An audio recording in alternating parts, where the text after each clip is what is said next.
Nord two gas pipeline जो है एक नेचुरल गैस ट्रांसमिशन के लिए पाइपलाइन बनाई गई है जो कि 750 मील लंबी है और ये रशिया के शहर से शुरू होके जर्मनी तक जाती है, यानी कि जर्मनी से फिर बाकी यूरोप को ये गैस सप्लाई होनी है।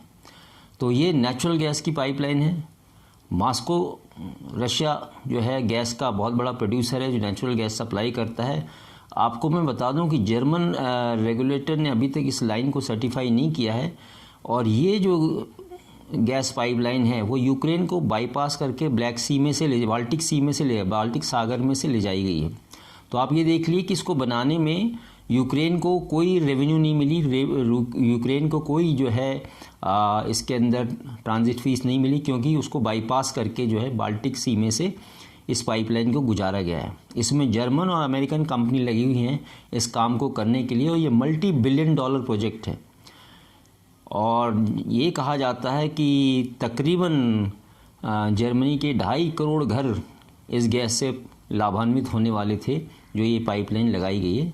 इसके सर्टिफिकेशन का भी इंतज़ार है। जो जर्मन एनर्जी कंसल्टेंट्स हैं उन्होंने अभी इसको रेगुलेटर उन्होंने सर्टिफाई नहीं किया है।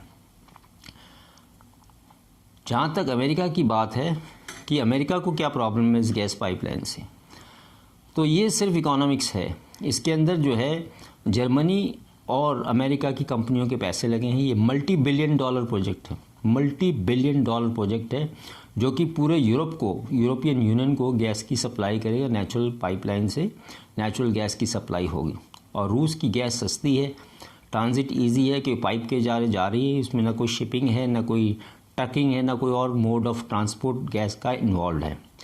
तो रशिया जो है एक बहुत बड़ा प्रोड्यूसर है नेचुरल गैस का यूरोप में और अगर यूरोप में रशिया जो स्थित है अटैक होती है यूक्रेन के ऊपर तो इस प्रोजेक्ट के ऊपर जो है जोर पड़ेगा। इस प्रोजेक्ट में कंपनियों का पैसा लगा है। अमेरिका और जर्मनी नहीं चाहते हैं कि इसमें जो है कोई रोड़ा अटके और ये प्रोजेक्ट स्टॉल हो जाए या रुक जाए जिसमें पैसा फंस जाएगा। ये बहुत बड़ी इकोनॉमी है और साथ ही रशिया को भी एक आघात लगेगा उसकी इकोनॉमी को, क्योंकि जो ये गैस सप्लाई करेगा वो मल्टी बिलियन डॉलर प्रोजेक्ट के हिसाब से आप सोच लीजिए कितनी उसकी इकोनॉमी को एक इफ़ेक्ट डालेगा। तो इसलिए रशिया भी अंदरूनी तरीके से तो नहीं चाहता है कि वो लड़ाई हो और ये प्रोजेक्ट स्टॉल हो, क्योंकि उसमें सबकी इकोनॉमी है, European union, Germany, American companies और रशिया, क्योंकि वो बेचने वाला प्रोड्यूसर है। तो नॉर्ड टू गैस पाइपलाइन का इतना इम्पोर्टेंस है कि यूरोपियन यूनियन, रशिया और अमेरिकन कंपनीज़ की इसमें पैसे लगे होने की वजह से इकोनॉमी जो है डामाडोल हो जाएगी।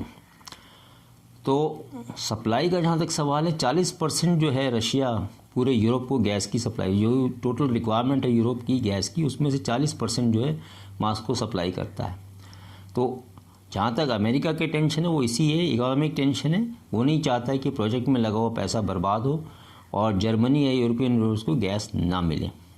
इतना ही उसकी जो है शंका है, या अमेरिका जो चाहता है कि लड़ाई ना हो और वो बातचीत रशिया से लगातार कर रहा है। जर्मनी के चांसलर को भी उसने बोला है बातचीत करने के लिए ताकि इसको चलता रहने दिया जाए, लड़ाई ना छिड़े और यूक्रेन और रशिया जो है शांति से अपने काम को करें। Thank you.